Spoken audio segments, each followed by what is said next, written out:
দীর্ঘ অপেক্ষার অবসান ঘটিয়ে অবশেষে ঘরে ফিরেছেন বিটিএস তারকা সুগা। সামরিক প্রশিক্ষণের নিয়মিত অধ্যয়ন শেষে নতুন করে ভক্তদের সামনে আসতে যাচ্ছেন তিনি। জানা গেছে আগামী শুক্রবার সুগা ফিরে আসবেন তার সামরিক দায়িত্ব পালন শেষে।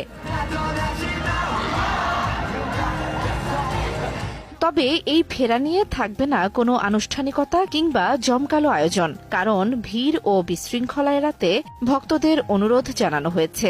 এই মুহূর্তটাকে দূর থেকেই উদযাপন করতে বলা হয়েছে, কারণ সুগা বর্তমানে সিউলের একটি নির্দিষ্ট স্থানে দায়িত্ব পালন করছেন, যদিও স্থানটি প্রকাশ করা হয়নি নিরাপত্তার স্বার্থে।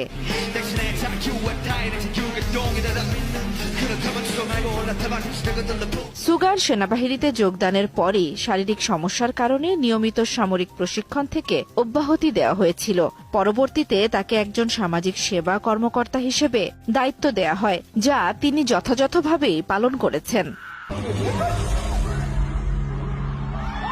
যদিও এর আগে বিটিএস এর অন্য ৬ সদস্য ইতোমধ্যেই সামরিক দায়িত্ব শেষ করেছেন। এবার সেই তালিকায় যুক্ত হয়েছে সুগার নাম।